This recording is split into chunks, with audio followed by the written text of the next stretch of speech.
네, 사무엘하 강의 13번째 시간입니다. 본문은 사무엘하 9장 1절부터 13절까지 저희도 한 절씩 교독하겠습니다. 제가 먼저 읽겠습니다. 다윗이 이르되 사울이 집에 아직도 남은 사람이 있느냐? 내가 요나단으로 말미암아 그 사람에게 은총을 베풀리라 하니라. 사울의 집에는 조그만 사람이 있으니 그의 이름은 시바라. 그를 다윗의 앞으로 부르매 왕이 그에게 말하되 내가 시바냐 하니 이르되 당신의 종이니이다 하니라. 왕이 이르되 사울이 집에 아직도 남은 사람이 없느냐? 내가 그 사람에게 하나님의 은총을 베풀고자 하노라 하니 시바가 왕께 이르되 요나단의 아들 하나가 있는데 다리 저는 자니이다 하니라. 왕이 그에게 말하되 그가 어디 있느냐 하니 시바가 왕께 아뢰되 그 딸 암미엘의 아들 마기의 집에 있나이다 하니라. 다윗 왕이 사람을 보내어 로드발 암미엘의 아들 마길의 집에서 그를 데려오니 사울의 손자 요나단의 아들 무비보셋이 다윗에게 나와 그 앞에 엎드려 절하매 다윗이 이르되 무비보셋이여 하니 그가 이르기를 보소서 당신의 종이니이다. 다윗이 그에게 이르되 무서워하지 말라. 내가 반드시 내 아버지 요나단으로 말미암아 내게 은총을 베풀리라. 내가 내 할아버지 사울의 모든 밭을 다 내게 도로 주겠고 또 너는 항상 내 상에서 떡을 먹을지니라 하니 그가 절하여 이르되 이 종이 무엇이기에 왕께서 죽은 개 같은 날을 돌고 오시나이까 하니라. 왕이 사울의 시종 시바를 불러 그에게 이르되 사울과 그의 온 집에 속한 것은 내가 다 내 주인의 아들에게 주었노니 너와 내 아들들과 내 종들은 그를 위하여 땅을 갈고 거두어 내 주인의 아들에게 당신을 주어 먹게 하라. 그러나 내 주인의 아들 무비보셋은 항상 내 상에서 떡을 먹으리라 하니라. 시바된 아들이 15명이요 종이 20명이라. 시바가 왕께 아뢰되 내 주 왕께서 모든 일을 종에게 명령하신 대로 종이 준행하겠나이다 하니라. 무비보셋은 왕자 중 하나처럼 왕의 상에서 먹으니라. 무비보셋에게 어린 아들 하나가 있으니 이름은 미가더라. 시바의 집에서 상상받아 무비보셋의 종이 되니라. 무비보셋이 항상 왕의 상에서 먹음으로 예루살렘에 사니라. 그는 두 발을 다 절더라. 아멘.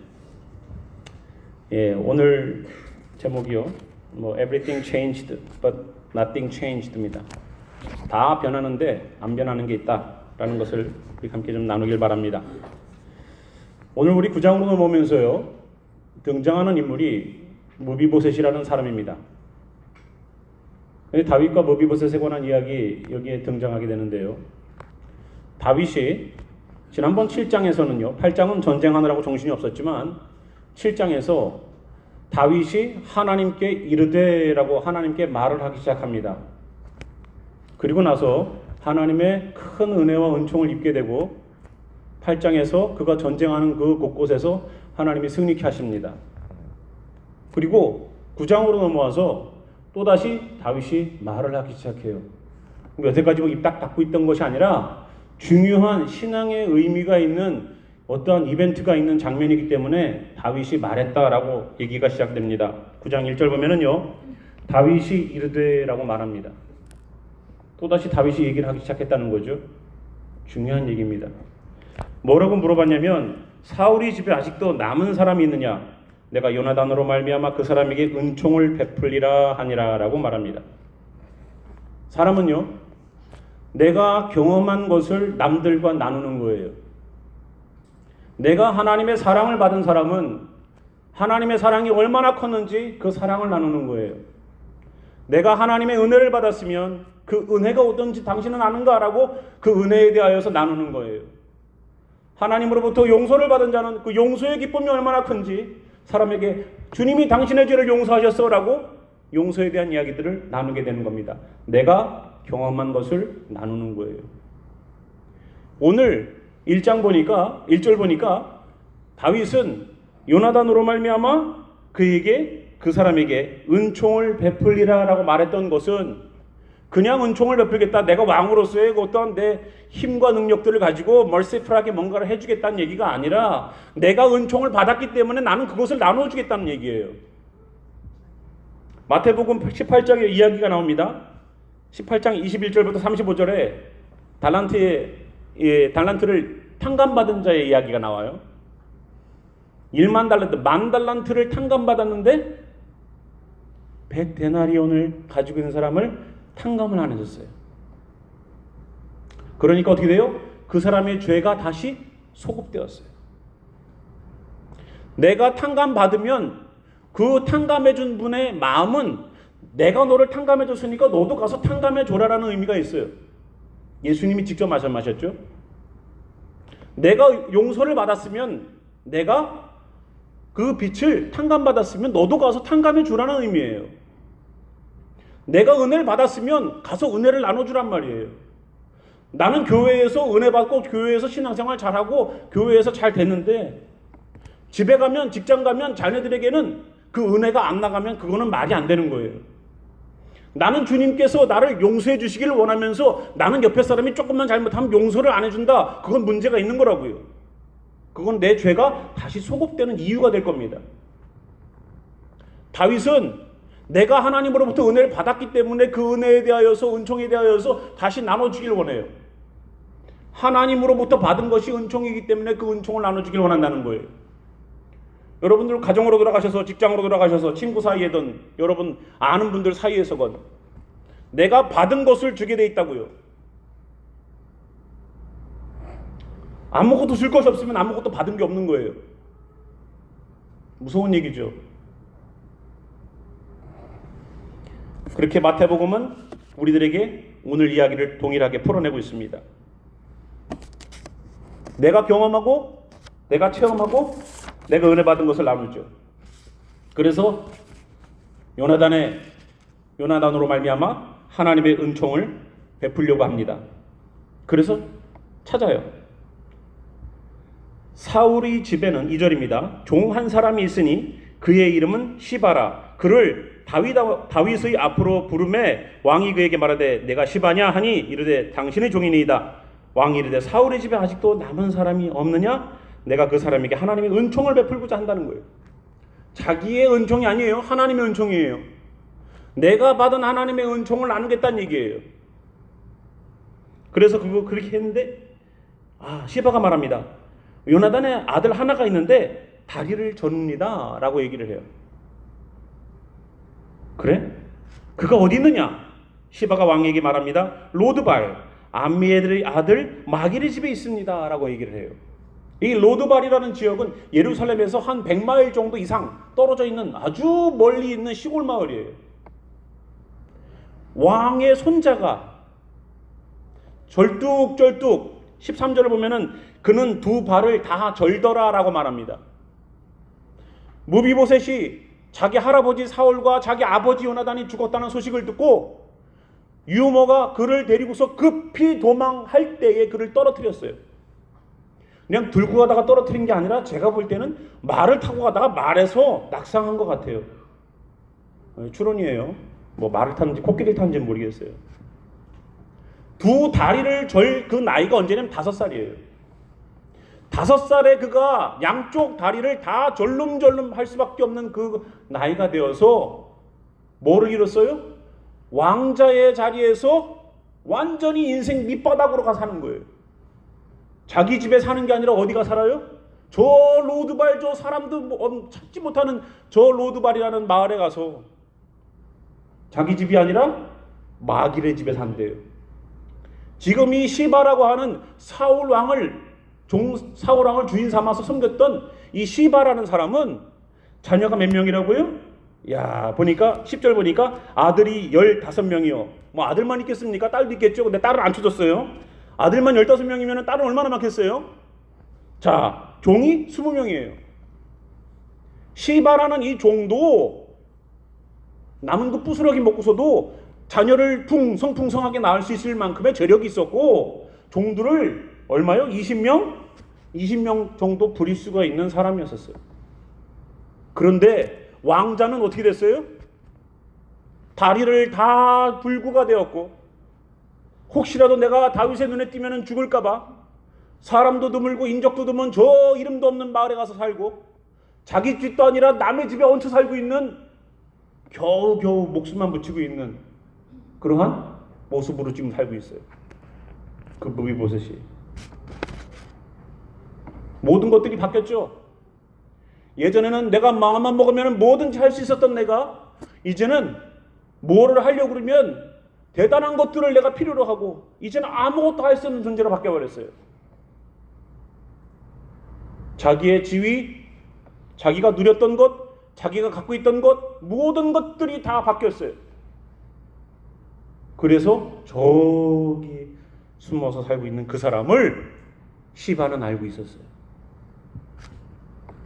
한 명 있습니다. 데리고 오라는 거예요. 데리고 와서 세웠어요. 무비보셋이 다윗에게 절합니다. 무비보셋이여 하니 그가 이르되 당신의 종이니이다. 7절 보겠습니다. 다윗이 그에게 이르되 무서워하지 말라. 왜 이 말을 제일 먼저 했을까요? 무비보셋이 자기가 왜 저 시골 마을에 숨어서 살고 있었는지 다윗이 눈에 안 봐도 다 안다는 거예요. 네가 왜 거기에 숨어 사는지 내가 안다는 거예요. 무서워하지 마. 나는 너를 해칠 마음이 없어. 너의 마음 가운데 있는 걱정과 염려를 걱정하지 말고 내려놔. 내가 알아. 무서워하지 마라. 내 아버지 요나단으로 말미암아 내게 은총을 베풀리라. 내가 내 할아버지의 사울의 모든 밭을 다 내게 도로 주겠고 너는 항상 내 상에서 왕자들처럼 다시 복권이 돼서 떡을 먹을지니라. 내가 잃었던 모든 것들이 있었죠. 아버지가 전쟁터에서 비참하게 죽었다는 소식 때문에 헐레벌떡 나가다가 다리를 양쪽으로 다 잃었던 모든 것들을 다 잃어버렸던 풍비박산났던 그 인생. 가정도 박살났죠. 돈도 박살났죠. 내 지위와 명예도 다 박살났죠. 아무것도 들고 있는 게 없어요. 그저 아들 미가라는 아들 하나. 겨우겨우 연명만 하고 사는 그 가정을 보십시오. 그런데 그 말도 안 되는 형편없는 그러한 상황에 처해진 그 무비보셋에게 은총이 내려와요. 어명이요 하면 그냥 말을 탁탁탁 하고 어명을 받으라 오라는 거예요. 그런데 우리가 하나 눈여겨봐야 될 게 있어요. 이 사람이요 원래 이름이 무비보셋이 아니에요. 역대상 8장 34절 보니까 요나단의 아들은 무리바알이라. 무리바알은 미가를 낳았고 라고 성경이 나와요. 왜 동일한 사람인데 다른 이름을 쓸까요? 우리가 알고 있는 무비보셋은 과거가 있던 사람이에요. 예전에 무비보셋이라고 안 불렀었어요? 무리바알. 바알은 나의 옹호자, 변호자란 뜻이에요. 여러 해석들을 해놨는데 원어적 해석은 그 해석은 그렇습니다. 바알은 나를 옹호해주는 신이야. 그게 이름이었었어요. 무리바알. 아니 왜 사울왕이 그 아들의 이름을 우상의 이름인 바알을 집어넣어서 이름을 만들었을까? 잘 먹고 잘 살기 원했다는 얘기겠죠? 하나님을 믿고 있었지만 내 인생의 목적은 뭐였다? 내 자식이 잘 먹고 잘 사는 게 목적이었다는 거예요. 무리바알은. 그런데 이 엄청난 인생의 풍파를 겪고 나서 두 다리 다 잃고 왕권을 갖고 있던 왕자의 자리에서 내가 숨어서 살 수밖에 없는 사람으로 전락돼 있고, 내가 그래도 나올 때 금덩어리를 하나 들고 나오지 아무것도 없어서 마길의 집에서 새 들어서서 겨우겨우 새빵살하고 있는 왕자의 모습. 누가 나를 알아볼까봐 숨어서 저 마을, 지금으로 100마일이면 굉장히 먼 거리지만, 지금도 멀지만 예전에는 어땠겠습니까? 몇 박 며칠을 가야 되는 거리겠죠. 거기에 가 있어요. 뭘 바꿨어요? 이름을 바꿨어요. 지위만 바뀐 것이 아니라, 내 환경만 바뀐 것이 아니라 모든 것들이 바뀌고 자기 이름까지도 바꿔버렸어요. 무리바알. 바알은 내 옹호자, 내 변호자라는 의미에서 무비보셋. 우상을 박멸시키고 우상을 박살내버렸다라는 이름으로 바꿔버렸어요. 다른 거는 다 바뀌었는데 뭐가 안 바뀌었어요? 자기의 물질, 지위, 모든 것들은 다 바뀌었는데 환경은 바뀌고 삶의 태도는 바뀌고 모든 거 바뀌었는데 하나 안 바뀐 거예요. 신앙이라는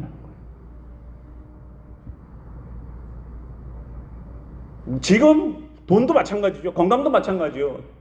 갖고 있다가 잃을 수도 있고 잃었다가 찾을 수도 있어요. 하지만 변하지 않는 게 하나가 있어야 된다는 거예요. 모든 것들이 바뀌었지만 바뀌지 않는 하나, 이름을 무비보셋으로 바꿔서 자기 신앙의 기준으로 세워버렸어요. 그 사람에게 은총이 많은 거예요. 하나님의 은혜와 은총은 요행처럼 이번에 복권에서 될까 안 될까 이거를 얘기하는 게 아니잖아요. 하나님의 은총과 은혜는 재수가 좋아서 얻을 수 있는 게 아니에요. 하나님의 은혜와 은총은 내가 신앙의 행보를 걷는 사람에게 하나님이 주어주시는 거예요. 그래서 오늘 무비보셋은 다윗의 은혜를 입는 거예요. 이름을 바꿔서 자기 이름에서 바알을 빼버렸어요. 더 이상 우상에게 내가 우상을 내 인생의 기준점으로 사는 것이 아니라 하나님, 내 신앙의 기준을 이제는 하나님 앞에서 살아버리라라는 그 기준을 세웠어요. 모든 것들이 바뀌었지만 바뀌지 않은 그 하나 때문에 이 사람의 인생은 바뀌기 시작해요. 그죠? 자, 이런 비슷한 케이스가 누가복음에도 나옵니다. 15장 18절에서 24절 보면은요, 탕자 이야기가 나와요. 돌아온 탕자. 아버지의 재산을, 아버지 어차피 돌아가실 건데 그 재산 반 내 거잖아요, 주세요 해서 집 나갈 때 선글라스 끼고 페라리 끌고 나갔어. 근데 어때요? 올 때는 다른 사람은 못 알아봐도 아버지는 알아봤어요. 그리고 어떻게 해요? 어떻게 해요? 집에 오니까 뭐를 해요? 첫 번째, 제일 좋은 옷으로 갈아입혔어요. 왜? 그지잖아요, 그지. 처음 나갈 때 옷하고 지금 옷하고는 다르고요. 처음 나갈 때 모습하고 지금 모습은 다 바뀌었어요. 그래서 다시 옷도 새 옷 입혀주고요. 신발도 새로 해주고 가락지도 제일 좋은 가락지에 새 옷 끼워주고 잔치도 벌어져서 살찐 송아지를 잡아서 배불리 먹게 해줬어요. 모든 것들이 다 인생이 바뀌어 나가요. 잘 나가던 인생에서 밑바닥 인생으로 돼지 쥐엄 열매, 돼지들도 잘 안 먹는 그 쥐엄 열매를 사람이 나도 저거라도 먹었으면 좋겠다라고 굶주렸던 그 삶, 완전히 바닥 중에서도 바닥이죠. 모든 것들이 바뀌었어요. 근데 바뀌지 않는 것이 하나 있었어요. 뭐냐?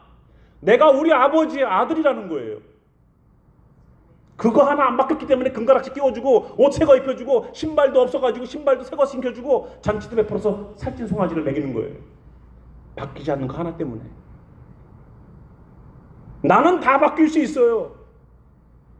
환경도 바뀌고 직장도 바뀌고 사람도 바뀌고 물질도 바뀌고 건강도 바뀔 수 있어요. 그러나 잃지 않는 것 그 하나 때문에 하나님께서는 우리들에게 축복해 준다는 것을 우리가 알아야 돼요. 그거 하나 잊어버리지 마세요. 친구, 오늘의 친구 내일의 원수가 되고요. 어제의 원수가 오늘의 친구가 될 수 있는 게 세상이에요. 하지만 잃지 말아야 될 것 하나, 신앙이에요. 탕자만 그런가요?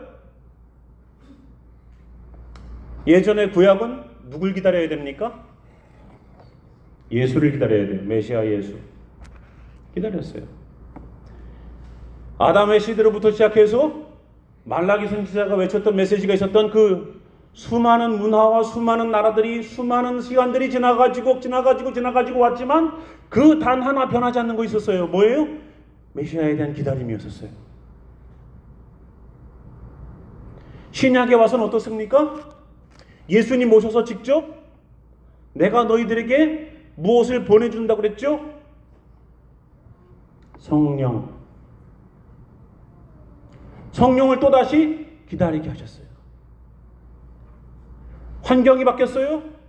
나라가 바뀌었어요. 여러 가지 상황이 바뀌었어요. 예수님도 이젠 가셨어요. 근데 뭘 기다리게 하셔요? 성령을 기다리게 하세요. 자, 성령 받았어요. 그러면 지금 살고 있는 우리는 시대가 지금 스마트폰이 없으면 아무것도 못하는 세상이 됐고요. 지금 이 세상에 애들한테 스마트폰 뺏어보세요. 애들 얼마나 성질이 나빠지는지. 우리 아이들의 인격을 보려면 스마트폰을 뺏어보세요. 바로 알아요. 뭐 스마트폰을 많이 하는 사람이 뭐 성격이 뭐 난폭해진다라는 그런 연구 결과가 있다라고 하는 헛소리들을 하는데, 어느 누가 스마트폰 하고 있는데 뺏어가지고 승질하는 사람이 어디 있어요? 참 그거는 말이 안 되는 연구 결과예요. 저도 화가 날 것 같아. 막 스마트폰 이렇게 보고 있는데 와이프가 휙 뺏어가 봐. 그다음은 어떻게 되겠어요? 제 3차 대전이 일어나죠. 성령님이 오셨어요. 기다리던 성령님이 오셨어요. 그럼 지금 살고 있는 우리, 엄청나게 발달했는 지금 이 시간에 살고 있는 우리는 누굴 기다려요? 또 예수님이에요. 시대가 바뀌고 시간이 바뀌고 환경이 바뀌고 문화가 바뀌고 모든 가치관들이 다 바뀌어놔도 안 바뀌는 거 하나 있어요. 그건 뭐예요? 예수예요. 그걸 기다리는 신앙. 그 신앙은 바뀌면 안 돼요. 누가 은혜를 받느냐? 누가 은총을 받느냐? 누가 마지막 때에 주님께서 다시 오신다고 말을 할 때 구원을 받을 수 있느냐? 기다리는 자. 내 모든 것들이 바뀌어 나가도 변치 않았던 그거 하나 붙잡고 나갔던 그 사람이 은혜를 받는 거예요. 그 사람이 은총을 받는 거예요. 누가 구원받아요? 아이, 교회에서 잘 다니면 되지. 교회 안 빠지면 되지. 그런 헛소리 하지 마세요. 기다리는 자에게 구원이 있는 거예요. 어떻게? 환경 속에서 변함없이 내가 주님만을 바라보고 나아가는 그 사람이 은혜를 받는 거고, 그 사람이 은총받고 그 사람이 구원을 받는 거예요. 아무에게 안 준다고요. 모세가 가갖고 다윗한테 왜 이제 찾았어? 우리 아버지랑 약조한 건 내가 아는데 하고 따졌다면 어떻게 되겠어요? 다윗이? 저 새끼 죽여버려. 바로 그냥 육두문자가 탁 튀어나오면서 했겠죠. 뭐라 그래요? 9장 보면은 다윗이 내상에서 떡을 먹고 사울에게 모든 밭을 내게 주리라. 8절 보니까 뭐라 그래요? 죽은 개 같은 나를 돌아보시나이까. 죽은 개 같은 나를 돌아보시나이까 라고 자기의 모든 처지와 모든 어려움들을 딱 개라는 단어 하나에 딱 함축적으로 다 얘기해 놓고 있어요. 주님이 우리를 구원해야 된다고요? 의무 있습니까? 의무 있어요? 여러분 그렇게 자신 있어요? 나를 구원할 만한 당당함이 우리들에게 있습니까? 주님 아시죠? 저 목사였었어요. 주님 아시죠? 당당해요? 당당 못해요. 나는 주님의 개였습니다. 환경 가운데 무너졌던 내 신앙이었습니다. 나는 바알을 섬기기 급급했던 사람입니다. 난 내가 가지고 있는 것 때문에 왕처럼 다른 사람이 나를 미워할 때 야, 안 보면 그만이지 하고 등 돌렸던 사람입니다. 내 주머니에 돈 조금 있다고 남들을 무시했고 어깨에 힘을 주고 살았던 사람입니다.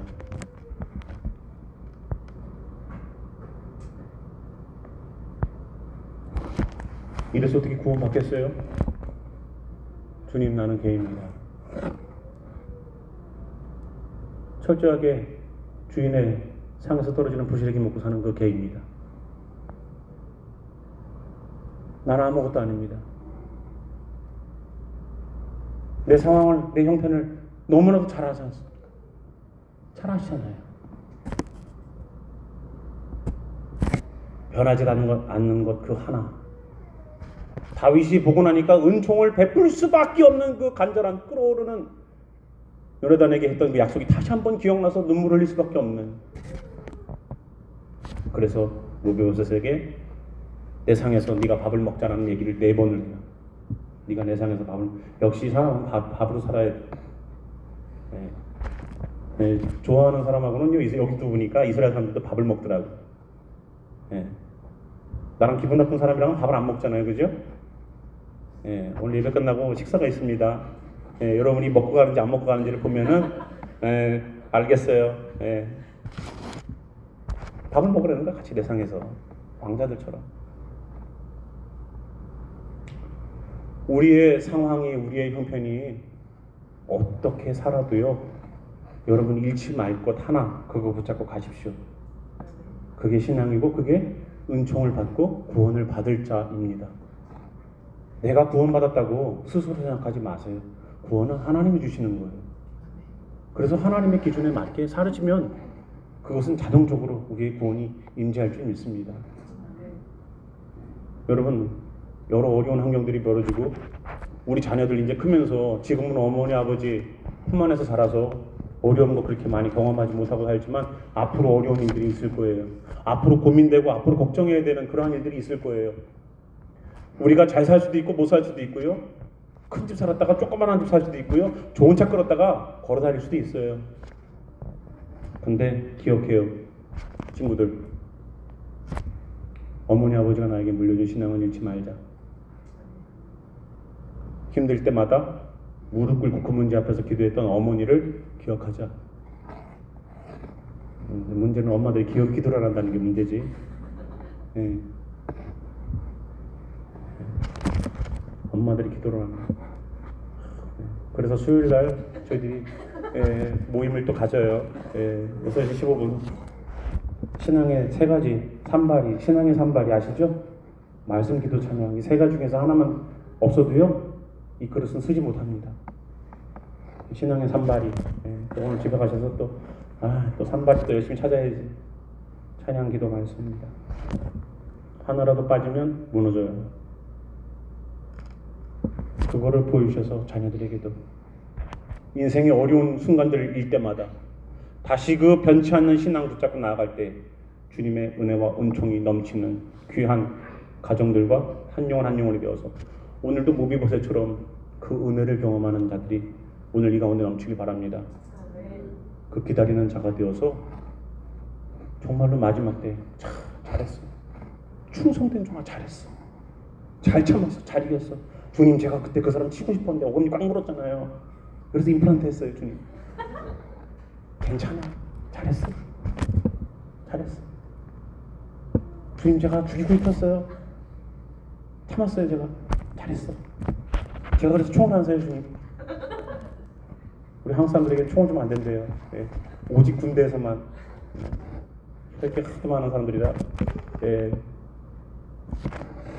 우리가 하나님의 말씀 함께 나눴습니다.